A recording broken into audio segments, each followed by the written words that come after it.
here we are at the Centre for Computing History, and it is a great pleasure to introduce Mr. Roland Perry, the former Group Technology Consultant at Amstrad. Good morning. So we've got here our little Amstrad exhibition. So this is some of the machines we've got out of our collection. Plus also we've got a borrowed machine there from another museum, which is the Amstrad 472. Oh, right, yeah. That's been borrowed from Short Circuit down in Kent. So great thanks to them. So yeah, the CPC 464 was your first computer at Amstrad? Yes, it was, although I wasn't actually working for Amstrad at the time.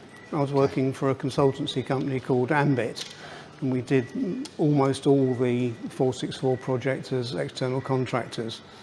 It was only around about the time of its public launch that Amstrad decided that it needed to take all the future development in-house. Right, okay, fantastic. One of the things I always want to ask about this, because I know nothing about it, was the machine intended to be charcoal black in the end? Because some of the early ones were sandy coloured? Well, when you do injection moulding, which is one of Amstrad's great skills, because they've been in consumer electronics for years, you send off the plans to the Far East and they produce you prototypes. And they always do prototypes in this kind of, if you want to call it sandy, sort of beige type colour, because that's the plastic they use for that. And then later on, you decide what colour you actually want the finished items done in. Right, fantastic. So the idea was that for the 464 and its fellows, it would be this sort of charcoal grey. And then with the PCW, we had much more of a kind of light cream colour. And then the second PCW we did in a sort of grey, slightly darker, almost grey colour. So you choose those colours later. I mean, again, with the keys, this 664 here has got blue and grey keys, whereas the 464 had much more multicoloured keys on it. So again, you kind of almost choose that at the last minute. Yes, I think Amstrad with their hi-fi line and things, they had multicoloured buttons, I think, for ease of use. Yes. Was that taken up with the 464? Yeah, I mean, the idea is that you shouldn't really be, if you want a play button on the cassette recorder, it needs to be the same colour. So you know to press it by what colour it is rather than by squinting at it and looking at the word play written on it. Yeah. So when it came to the 464, what was the brief for the computer? Was it for business, entertainment? Well, the idea was that every year Amstrad had a new, what they call blockbuster product. But they were still doing a huge range of audio and video products. But every year they said, well, why don't we do, for example, a CB radio? So one year their blockbuster product's a CB radio, and then the next year it's something else completely different. They did the first tower systems as was one of their annual blockbusters, and that actually ran on for a few years. So the year in question, they wanted to have a home computer, because it was quite clear that with particularly the BBC Micro project and also Sinclair Spectrum and the Commodore 64, that there was a market opportunity there to bring out a Amstradized home computer. So they sat down and first of all they designed the case, because that's the way round they did things. It was almost exactly the opposite way to what everybody else did. What everybody else used to do was design the circuit board and then run around in ever-decreasing circles trying to find a case to put it in. So we were presented with a case which was already finished and a gap to put the circuit board in. Now, they hired a couple of other contractors to do that job who bit off more than they could chew, and so they failed to produce the prototype circuit board in time. I mean, frankly, two guys working part-time expecting to do that in 6 months, it was, however brilliant they might have been, that was never going to be possible. So Amstrad came to us and we'd helped them on previous projects, including, for example, the CB radio, and they said, well, you know a bit about computers, could you do this circuit board for us to go in this case so we can sell it? In fact, they came to us in August, and it was going to be for sale for not the Christmas that year, but the Christmas the following year. And we said, well, yeah, I think we probably could. You know, we've looked at all these other computers that are going through. Oryx, a customer of ours. We know the BBC Micro inside out. Commodore 64 we know a lot about. Spectrum also. And so, yes, we probably could design that circuit board for you. But when do you need it? And they said, well, end of November would be nice. So we said, well, which November? And they said, well, this year, November this year. And we're going, that's a bit of a tall order. But what we used to do as consultants, and it's the kind of thing I've done all the rest of my life in consultancy in other completely different fields, is to say, well, tell you what, no obligation, we'll spend a bit of time on this, we'll do a feasibility study, we'll come back to you and see if, see if it's a goer or not. And so I spent a week going around various people I knew in the computer industry, and I went to Sinclair in King's Parade, for example. I came and saw some Acorn people.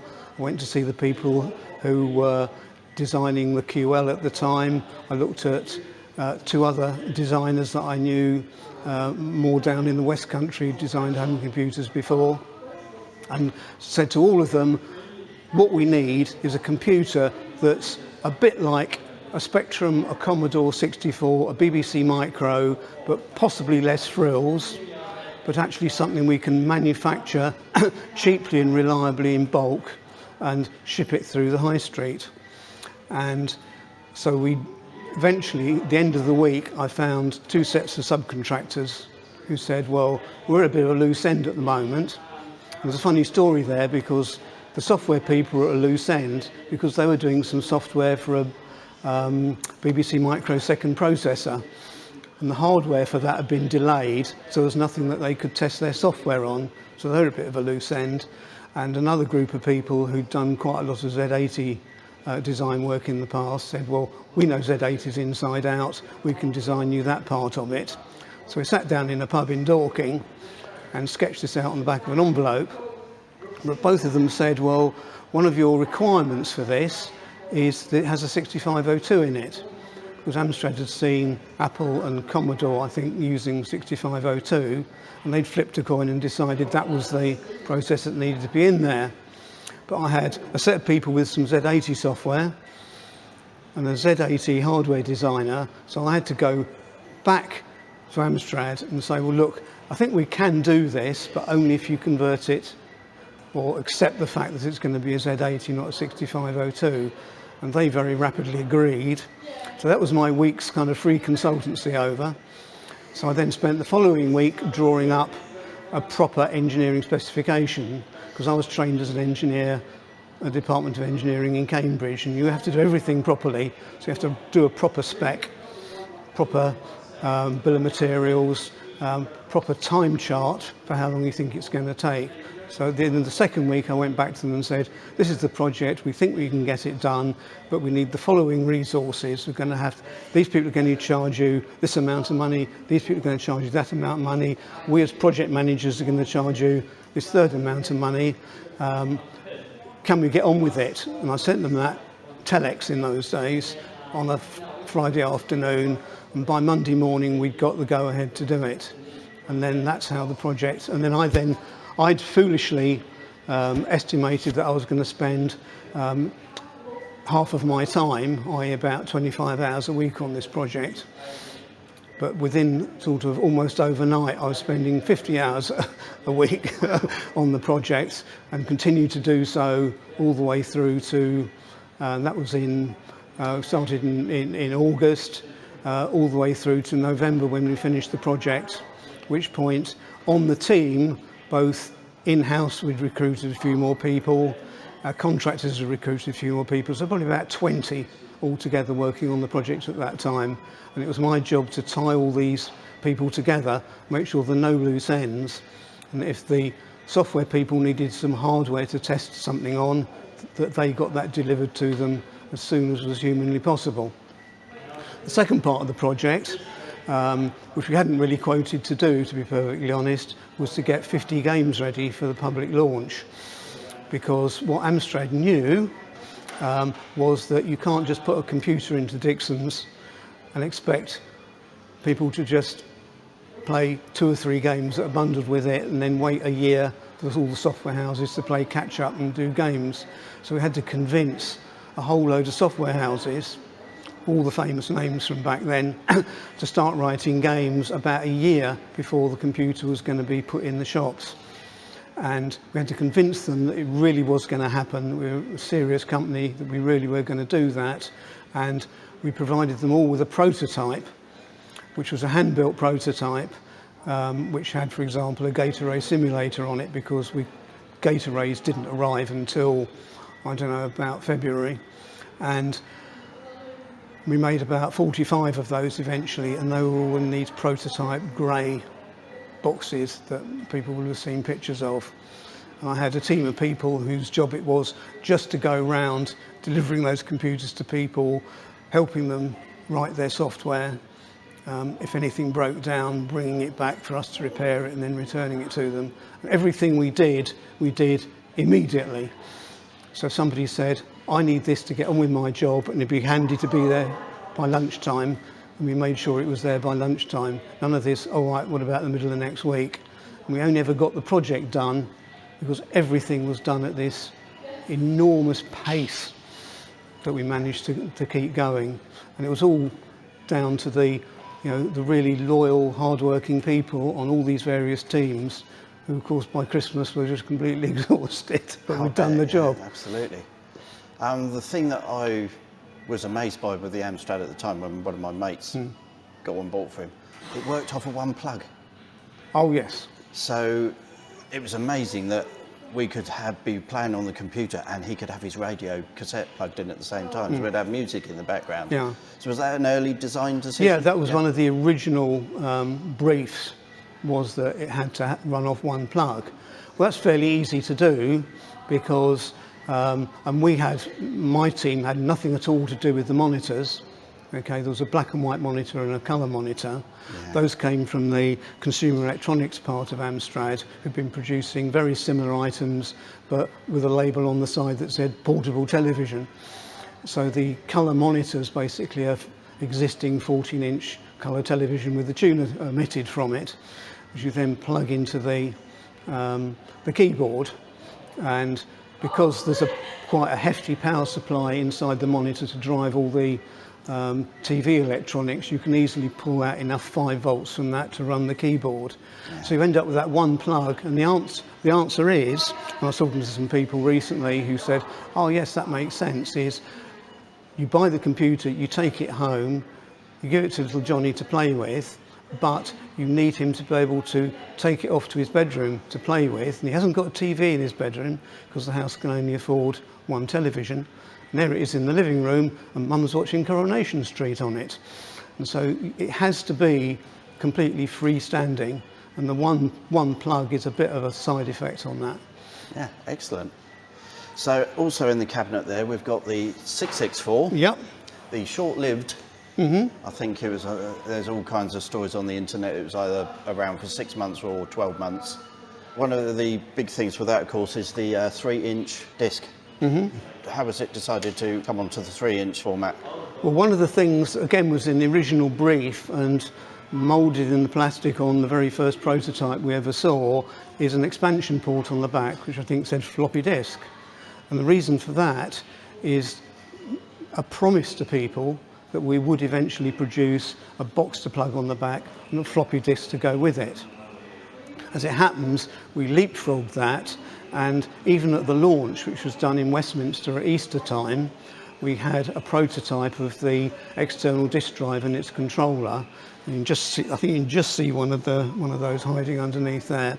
And so it was 6 months at least before it was in the shops that we'd already designed and signed off the external floppy disk add-on. So at the launch, all the games were loaded off floppy disk. They weren't loaded off tape because that would just bore the audience silly, nor did we cheat and have them loaded off a huge crate of electronics under the table, which is typically what other companies did at the time. So we had to have a storage medium. Okay, well, long ago you had 8-inch floppies and you had 5¼ inch floppies, but neither of those obviously is suitable for a machine of this sort of footprint. And so we looked around and said, well, what other floppy disk or storage formats are there? So part of my job was to go out and research those. I found something which was very similar to a Sinclair microdrive, but we ruled that out because the microdrives had such a bad reputation. So we didn't want to get caught up in all of that. So we looked at floppy disks, one which, and the sample of that is long lost, was a 2-inch floppy, which is the same kind of soft case floppy as the 5 1/4 inch. And someone had said, well, what's the smallest we can shrink that to? And they said, well, 2 inches. So you can imagine what that was like, but it worked. And we said, nah, it's a bit quirky. And then it was my hardware designer said, well, look, there's this 3-inch floppy design that's by Matsushita in Japan. Matsushita is the manufacturer whose brand is Panasonic. And he said, well, the nice thing about this drive is that it's got a connector on the back that's exactly the same as a 5 1/4 inch drive. And the format on the media is exactly the same as on a 5 1/4 inch drive. So if you wanted to, you could plug one of these 3-inch drives into an IBM PC, develop your software on the IBM PC, save it to a floppy, and just plug it in straight away into the 464. Or vice versa, you can take data off of a 464 with the floppy disk add-on onto it, plug it into your IBM PC and do stuff with it. So that was the reason we chose that drive, also because it was a reasonable price. It wasn't, an exorbitant price. It was still quite expensive. A lot of people say, well, what about the 3.5 inch drive? And the answer to that is, it didn't exist then. There were various rather quirky 3.5 inch drives that some other manufacturers are using, but they weren't IBM compatible in the sense that I've just described. They were very expensive, more than the whole of the computer put together, and they didn't get much traction until IBM chose them to put in a future generation of their computers 4 years later.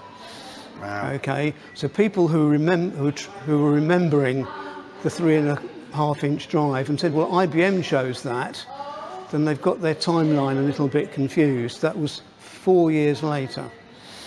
Wow, okay. So it wasn't on the market very long. That's quite true. Well, the answer was that we had the 464, which had the integral tape drive in it. You had the external floppy disk, and people kept on coming to us and saying, well, why don't you build one that's just got the floppy drive in where the tape drive used to be? We'll be back to one plug, because actually we need a second plug for the DDI1. We'll be back to one plug, and it would all be neat and tidy, and everyone will be happy. So we said, all right then, so we designed that. And there's no extra real engineering effort in there. The software's almost identical to the 464. The electronics are identical to the 464 plus the DDI1 and its controller. It's just all in the same box. So we produced that, and it came out at a time of year which wasn't the peak selling season. So we did ship a few out to shops in the UK, but our bigger market that we were looking at was the United States. Because we're beginning to put feelers out there and say, well, I wonder if we can expand, because we'd already expanded the 464 market into Spain, into Germany, and into France. And the next big market that comes up is the USA. So we went to a distributor in the USA and said, could you sell this for us in the United States? And they said, well, no, because it's got, not because it's got a 3-inch disk drive in it, no, because it's only got 64K of memory. And however good it is, and however useless the other 64K is going to be, it has to have 128K of memory. Right, okay. And so we said, oh, okay then. So we just simply took this design, added another 64K of memory, had to upgrade the software slightly so it could bank switch that second 64K in and out. I don't think anybody really ever wrote any games that used that extra 64K. It was quite useful for CPM. And while we're at it, we slimmed the design down, so you ended up with a slightly sort of neater looking design like that. Still again, obviously, with the single plug on it. And then the United States people said, okay, we can sell that. We took this to a trade show in the USA, and what happened, unfortunately, was news of this being launched in the USA leaked back to the UK. And people said, how dare you launch a new product in the USA, not the UK? And secondly, well, it's got more memory in it, it must be better. So we want to buy these. We'll wait until they're launched in the UK, and we won't buy one of those because it's kind of been leapfrogged before it's even really got established itself in the market. So my impression is that we only made about 6,000 of those, and people made fun of it, but only because this was better and to a certain extent cheaper and came out later. Nowadays, if you've got one of those, it's worth about at least 10 times more than one of those. Yeah. Because we only made 6,000 of those, and we made 600,000 of those. Yeah, I bought one of those years ago. Goodness knows what it would cost me now. I think the last one I saw on eBay was 650. Yeah. And it didn't work. Oh, so right. The keyboard and the disk drive non-functional. Well, £650. Fix those pretty easily, because obviously all of these, again, and of course the PCW as well, they've all got exactly the same disk drive in them. So getting spares and everything is not a problem. No, it's usually the dry belt we tend to find. Yeah, but you can still buy. I bought some dry belts on eBay a couple of months ago. They're still available. Yeah, still pretty standard size. Yeah, so, yeah. Okay, Roland, so now we have your next project, which is the Amstrad PCW 8256. Well, that's right. The Amstrad philosophy was to have a blockbuster project every year.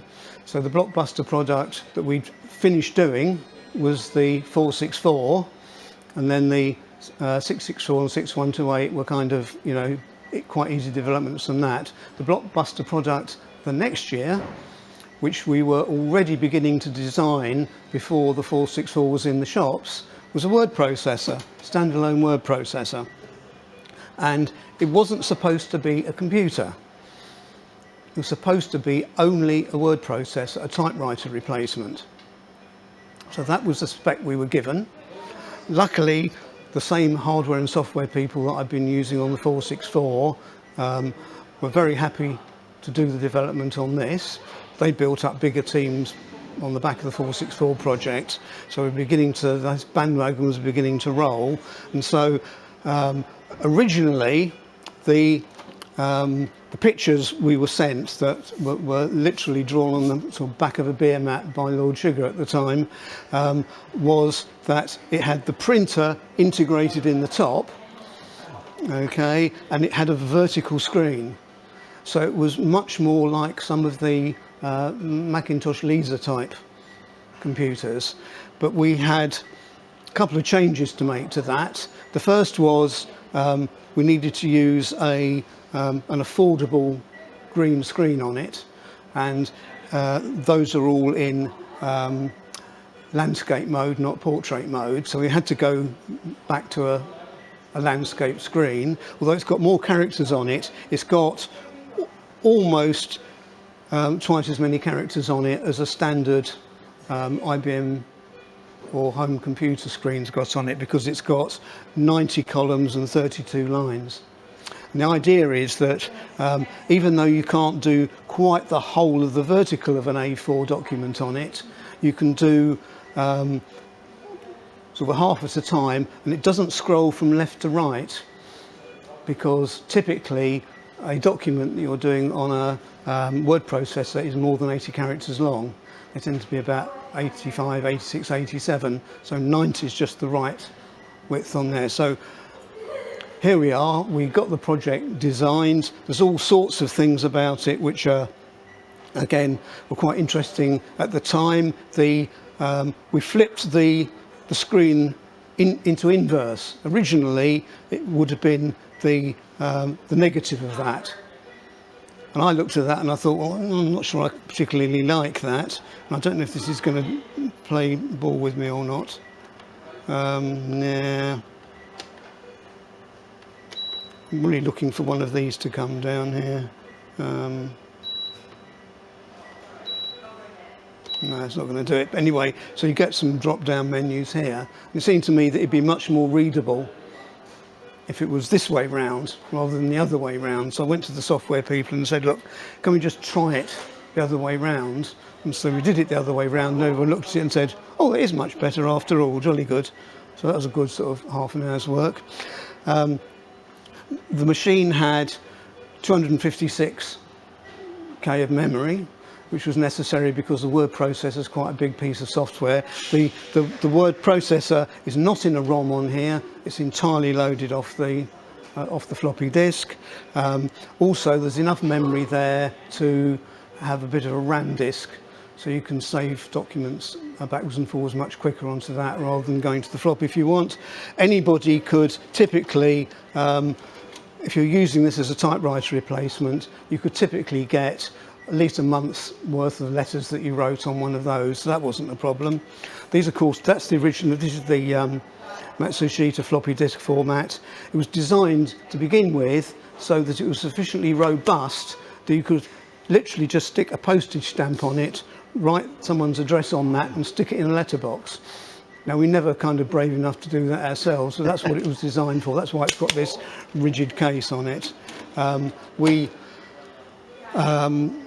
So we designed this and launched it. This time the launch wasn't at Westminster, it was down somewhere near the Tower of London.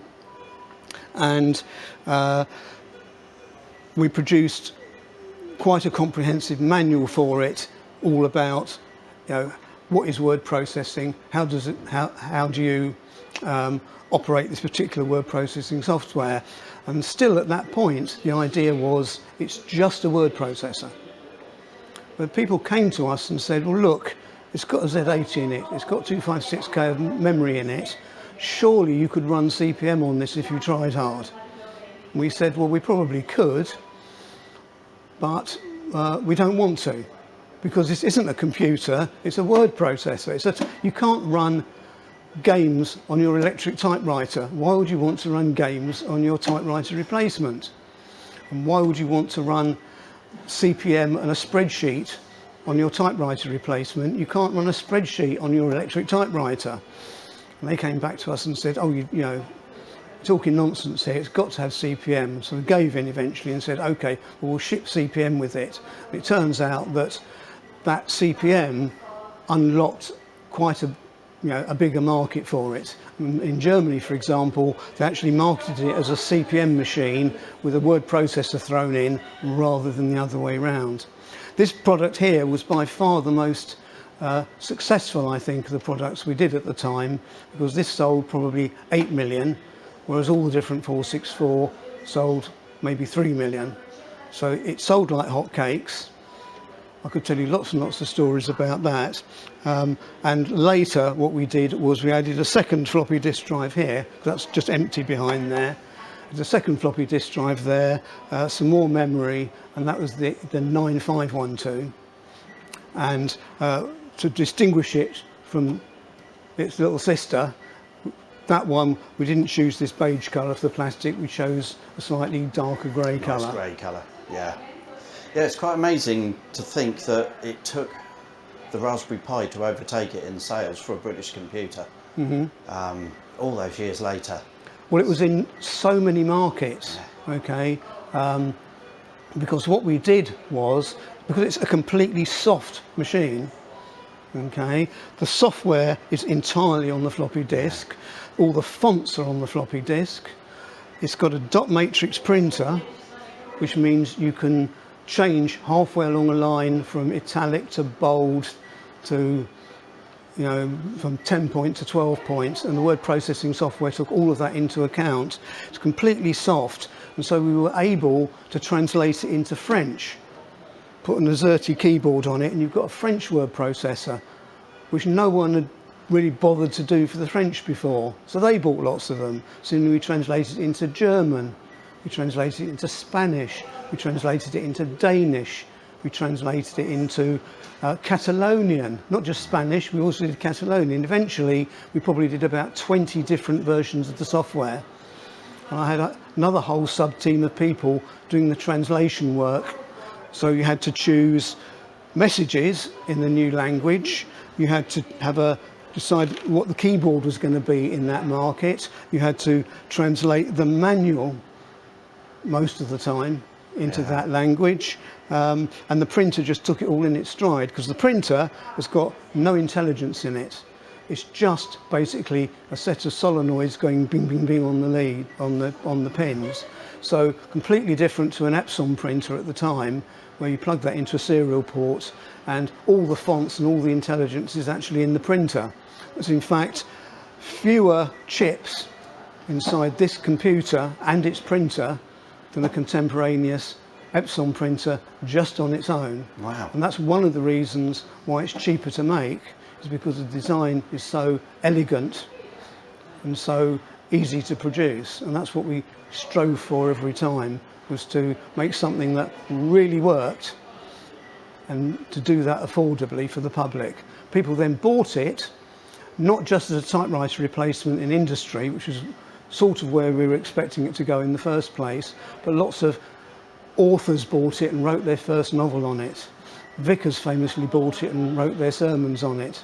And so the market became really quite large, and that's why we sold so many of them. Wow, that is amazing. This is the next in the line, the PC 1512s? Yep, so the year after that was a blockbuster product. The next thing to do was a PC compatible. So again, really before that was in the shops, we were working on this one here, which is a whole different kind of technology, because it's 16-bit, it has to be IBM compatible, it has a lot of software and a ROM in here, the ROM BIOS, which is really the only difficult thing to do in a design like this, is making an IBM compatible BIOS to go in there. There were whole companies whose fortune was based on being able to deliver an IBM compatible BIOS that didn't infringe IBM's copyright. But we were brave and we did that in-house. We had to put in place all the various checks and balances to make sure that the guy who wrote the software for this had never seen an IBM PC in his life, so he couldn't be accused of copying it. Oh, okay. So what we did was we gave him a spec and said, what it's got to do is this, this and this. Could you write some software that achieves that? And so he did. So again, there's monochrome and colour versions available. So we're back to the trusty old, basically relatives of colour TVs and things that the company have been producing for years. It's still got one plug on it, because again, you've got a big power supply in here to drive the monitor. So you just leach some of the power off that to plug it into the system unit. Everybody then got cross because this didn't have a fan in it. Well, the fan's actually in the power supply in an IBM PC. It's not for the motherboard, and there's no power supply in here, so you don't need a fan for it because the power supply is in here, and so on and so forth. And there are legions of stories, and people will write books about this, I'm sure, but that's all I'm going to say about this for the moment. Okay. And there was various different models as well, wasn't there, that went up to the 1640? There were single disk drives, double disk drives. This one's got a quite early 20 megabyte hard drive in it. And yes, there was a 640K version of it, which came out a little bit later on. This has got what's known as IBM CGA colour graphics on it in grayscale, just like the 464. So it's basically a colour display in grayscale. But then IBM brought out a standard called VGA, which is what everyone still sees, because on back of computers even now you tend to have, and on monitors you'll have a VGA connector. Right? They brought out the VGA, which basically made these graphics out of date. So we had to go to a company that produced a VGA clone chip, and so we just took out the graphics chip in here, stuck in the VGA chip, and then you've got the 1640. Yeah, and some of the connections we've always found quite interesting, like on the mouse with its round connector sits in the side there. Yes. Well, you can use a classic serial mouse on this, but at the time, a standalone serial mouse intended for use on an IBM PC or other clones was about £150. Oh, right. Whereas this is £400 for the whole lot.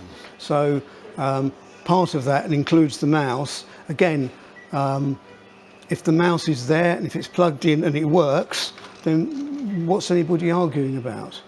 Yeah. And people used to come to me sometimes and say, well, particularly on some of the later computers, but it's the same on here, well, why is the mouse connector on the wrong side? And I'd say, well, look, here it is, there's the mouse, what's wrong about that? Yeah. Actually, if the connector was on this side, it'd be on the wrong side because you'd have 3 feet of cable, Yeah. you know, disfiguring your tabletop. So actually, I think that's the correct side. Yeah, absolutely. And this one, particular one we've got here is running Gem. Yeah. Well, again, at the time, Windows 1 was barely available. They're still working on that, whereas Digital Research, who were their big competitor for software on the IBM PC, and of course were the originators of CPM, which were already customers for on the 6128 and the PCW, they had an operating system here, which was a graphics operating system called Gem.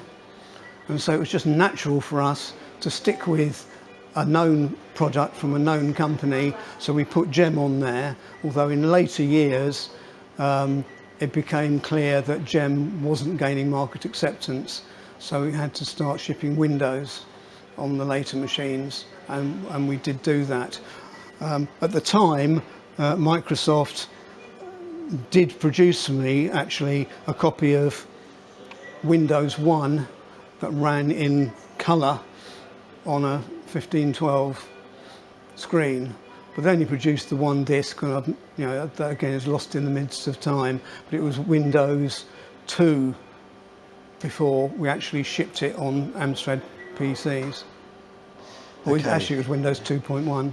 Yeah, fascinating.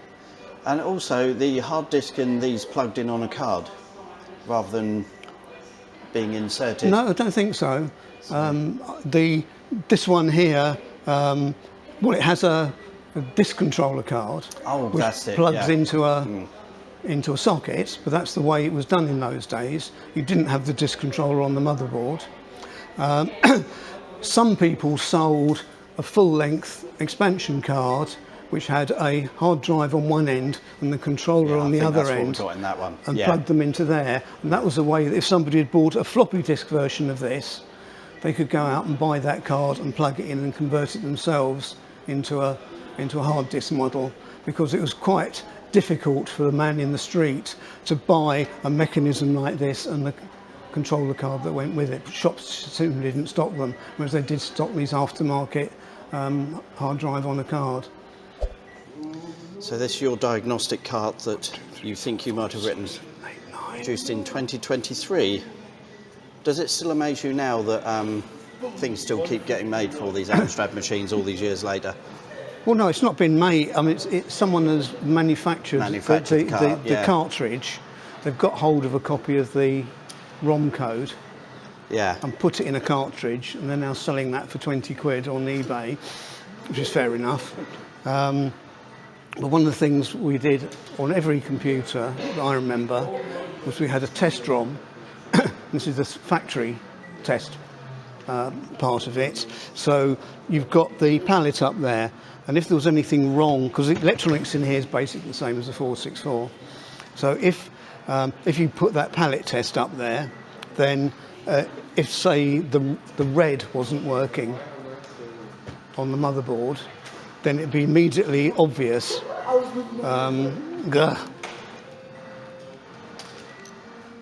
Escape to end. Control escape.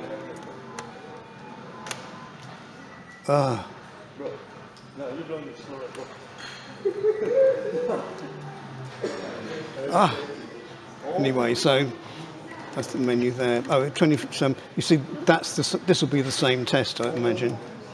There you go. That's the same. So you could just look at this. So if you've got these coming off the production line or a 464 or something, you bang the ROM in, and just immediately see in 2 seconds that all the colours are there, because it's just leap out at you if there was no red or no green or whatever on there. And that's the famous 27 colours, which is more than 16 colours, which is always 8 colours in either normal and bright or normal and dim, depending on which you think is the normal one. We always used to try to inject humour into a lot of the things we did. So it's no coincidence that two of the colours are sky blue and pink, for example. So you could do you could write something on the screen in sky blue pink. And there's purple. There's purple. And we had a prototype of a 64 colour 464, which we can talk about another time. And that would have had 64 colours, one of which would have been deep purple. So always injecting this kind of humour into things. Nice. So not everybody either noticed or appreciated it, though. Well, I look back on that and think, oh, good, there we go. So obviously this machine here is a redesign of the original 464. Was this one of your projects? Or? Not really, no, because by then, if you, with this kind of Amstrad, one new blockbuster product a year timetable. Right, yeah. Here we're kind of like about 4 products away from the 464, so I'm off doing all kinds of other crazy things, like portable IBM compatibles and things like that. Yeah. And laptops and whatever. I mean, there's one of the laptops there. Remember, this laptop here, it's basically very similar to a contemporary Toshiba laptop. Yes, we thought that when we were first looking at these.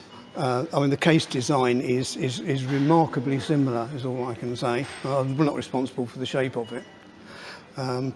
But you've got the clamshell screen. It's an unusual clamshell as well, because the fixings, it's not one big long hinge like most of them, just hinged on one side. Yeah, I think again, I think that must have been what the original Toshiba one had.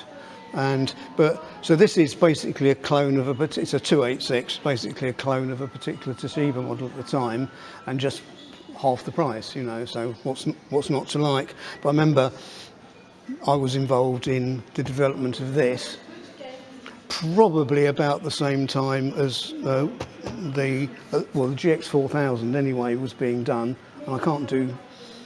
You know, I can walk and chew gum, but I can't do 3 computer projects at once. So I would have been busy doing this, and then members of my team would have been doing things like this in the GX4000, and occasionally coming to me and saying, "Oh, can you remind us why it was done like this on the 464?" And I'd say, "Well, because of this." And they'd say, "Oh, that sounds sensible." And then they'd go off and make sure that also happened on the later ones. That's now burst into playing the rest of the test there. Yeah. So talking about one of your other projects, we've got there the PPC machine. Oh right, that's I was doing this project almost killed me because I was just overworking, doing too many things at once, and my responsibility here wasn't the electronics, because the electronics it's actually basically the same as the PC 200 Sinclair branded machine that you've got one of. It's not particularly power reduced. There was a low power processor in it, I think, but not really low power anything else, because you couldn't get low power anything else. So again, a clamshell screen on it. It is not a laptop. That's a laptop. No one's got a lap this size. Right? You can almost fit that on the tray table in the train. You can't fit that on a tray table in a train or a plane. So it's not a laptop. It's a luggable. And the idea was, and people say, well, why has it got such a tiny screen on it? I can't run Lotus 123 on that screen. And the answer is, well, you're not supposed to. That's for use in kind of emergencies, or maybe if you're in your hotel room in the evening and you've got something you just need to finish off the last 10 minutes and then send it on the modem, which is in here, send it back to the office. You can work on it at a pinch, but it's really not for general use. What you're supposed to do is when you lug this to see your client, because this is designed for professionals, like for example accountants auditing a company, you take your own computer with you because the company you were auditing didn't have one, or if they did have one, that had all the accounts on it that you were trying to audit, so you needed another computer to type your stuff in on. So you lugged this from your office to the client and then borrowed a PC monitor off them. And when they said, okay, you're coming to audit our company next week, what do you need? Well, I need a desk, I need a chair, I need an IBM PC monitor. Oh, and a copy of your accounts. And then I'll sit there and audit it. And at the end of the week or whatever, how long it took, you closed it all up and lugged it back to your office. And so that's what this was designed for. But it had a modem in it. All right, it was a absolutely state-of-the-art modem. Most people wanted more for that modem standalone than the whole of this put together. And my job, from a technical point of view, was proving the modem, getting the software to drive the modem. And also, if you've got a modem, what does a modem plug into? Modem plugs into a phone socket. So you say, oh, we're going to test this modem. I'm going to plug it into a phone socket in Brentwood, Essex. Oh, that works. What if I plugged it into a phone socket in Dallas, Texas? Is it going to work then? Well, there's only one way to find out. Take the plane over there and try it out. So it was quite a lot of work doing this one, partly because when you're going on a trip, you had to lug this thing around with you all the time. It also involved quite a lot of field trips to actually prove that it worked properly. I mean, nowadays, I don't know how they prove modems. They've probably got a lab somewhere with a box with a phone socket on the front, which you can, a knob that you turn that says Australian dial tone or Patagonian dial tone or something on it, so make sure it works everywhere. At the time, it was actually quite difficult to test this in the States because everyone had free local phone calls, and everyone in the UK saying, well, they've got free local phone calls in America, why can't we have them here? Well, yes, if you want free local phone calls in all of Cambridge, but it's a long distance call to London, then fill your boots, because that's the way it works in the States. Your local free phone calls are basically a 10 or 15 mile radius of where you live. So they're all in the same exchange. The moment you start making a trunk call, the only way you could do it back in 1987, when I was dealing with this, is you had to ring the operator and say, I'd like to place a long distance call, please. Unfortunately, modems can't speak. So you have to kind of do this fiddling about and saying, I'd like to place a long distance call. And why did you need to place a long distance call? Because the dial-up service that you were accessing didn't necessarily have a point of presence where you were. They had points of presence in really big cities like New York and San Francisco and Los Angeles, probably in Dallas and Atlanta. But if you were somewhere else, there wouldn't be a local call point of presence because America's so big, you'd need thousands of them. And so you almost always had to place a long distance call. So again, that was one of the things I was testing with this, is to make sure that one could do that. And we also had software on here, I think, which was again a development of stuff that we'd done for the 464 and its serial interface, which you could plug a modem into, which was Prestel software. So it was Telecom Gold, and then it was Micronet. It was all running on the Prestel system, and Prestel did have a point of presence in most major cities. So there'd been one in Cambridge, there'd been one in Chelmsford, there'd been one in Bedford, and so it was quite local calls. But I remember I used to write. I must have left one of these in the States because my girlfriend at the time and I used to swap notes in the middle of the night by dialing into Prestel and leaving a message and coming up. We didn't have 2 Prestel accounts, so she had to dial long distance from the United States to England into a Prestel POP.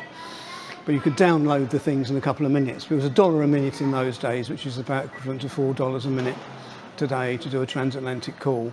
It's expensive, but not impossibly expensive. Anyway, it's all on the company bill, so who cared? Okay, Roland, so this is the 8512 that you were speaking of earlier. So, yes, we've just demonstrated it's got a grey case here. Did they always have 2 disk drives for standard, these ones, or were they in the 1 disk configuration as well? No, I think they all had 2 disks. So this is the original single density disk, exactly the same as in the CPC series, but this is the second one is a double-sided double density. Okay. So it's a much higher density, so you can probably get 4 times as much on that as on the top one. You have to pull it out and stick it in the other way around to get to the other side, okay. Whereas this one reads both sides at once. Doing double-sided floppies was something the manufacturers struggled with in all brands, because on a single-sided one you have a recording head that presses against a felt pad, and that's what holds it all together. On a double-sided drive you have 2 heads either side, and making sure that they don't make a dent in the media when they go together, and also making sure that they're sufficiently parallel and keeping it in alignment is difficult. So the double-sided drives didn't come along till a little bit later on. But anyway, so that's just a logical progression from the you can update the white 8256 to this specification simply by putting in a second disk drive and adding extra memory in it. There's just some spare sockets in there that you can add extra memory to. Okay, and then we've got a little curio next to it. We've got the 9256 PCW. That's right. Very, very different to the previous PCWs. Yeah, it's got a little C in it. This was developed after my time in that part of the organisation, and although it's got a PCW part number on it, it's completely different design. It doesn't run LocoScript, which is the word processor on that one. It has a 3.5-inch disk drive in it, so you can't even move documents from one to the other. So it's completely ground up redesign. It just happens to be called a PCW. Yeah, so possibly the end of the line, that one, I think.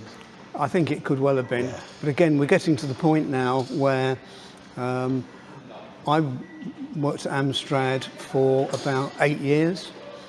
So I'd be on my sort of 8th generation of product by then. So things like the PCW, which was the, I don't know, 2nd come 3rd generation product, was all ancient history at that point. And members of my team would kind of spin off and keep those older products alive, and I'd always be going off and doing the new latest one. And then, it was around 1985, Amstrad bought the Sinclair brand.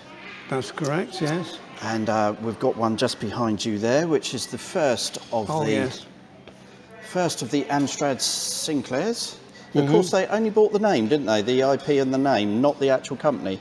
Well, that's right. I mean, Sinclair had a particularly bad Christmas, and which actually happened to lots of indigenous computer companies. If you look through history, they all went broke in March, April, which is when you have to pay the bills for Christmas, for the machines you made for Christmas. And so they came around, they tried to get funding from various venture capitalists, but got to the point where they came knocking on Amstrad's door and basically said, do you want to buy the whole thing? We're a bit fed up with these computers now. And so that decision was made. It was a good decision, I think. What we bought was the brand name and the intellectual property, which is basically the circuit diagram and the contents of the ROM. From that, we could then do a ground-up redesign of the production engineering to put it in a sturdier case with a better keyboard and so on and so forth. Right? And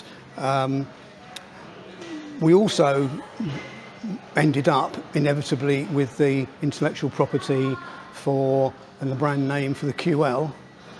We took one look at that and said, right, off to the skip with all that lot.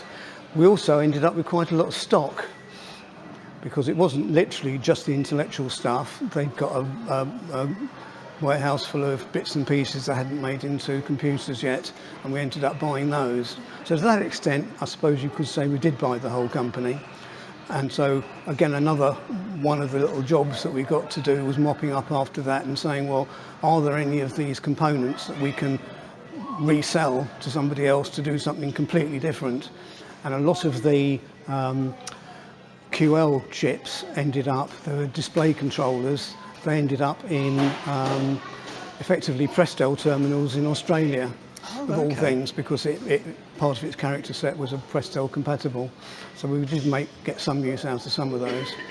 It's generally reckoned, although I never actually saw the books on a day-to-day basis, because that's sort of way above my salary level, it's basically said that we got back the investment of buying the brand and the intellectual property within about a year. So yeah, that seems to be the popular story. Yeah, and so you just continue making the product for as long as its natural product life is, and all these products just tend to just fade away towards the end naturally.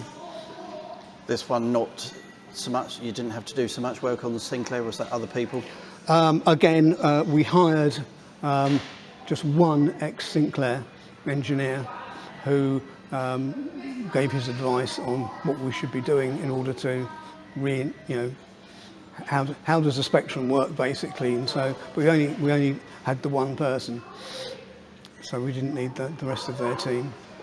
Yeah, I was controversially saying, I might cut this out of the video later, but I had a 48K Spectrum like over there, and that was my Christmas present in 1986.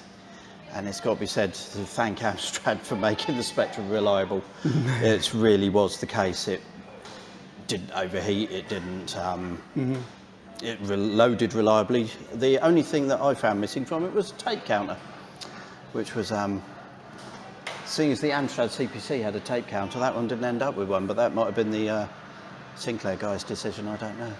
Well, I think the tape, if anything, I'd almost say it was the other way around. The reason the 464's got a tape counter is because it was a standard cassette mechanism, and they have tape counters on them. Right. So in that sense, it'd be more work to take it off than leave it where it was. Oh, okay. So, I mean, look, there's a lot of kind of historical accidents like that. It's a kind of if it ain't broke, don't fix it sort of philosophy. Yeah. Right, well, that is excellent. So we've had a look at all your machines here, and we thank you very much indeed. And you're welcome. It was a pleasure to be here.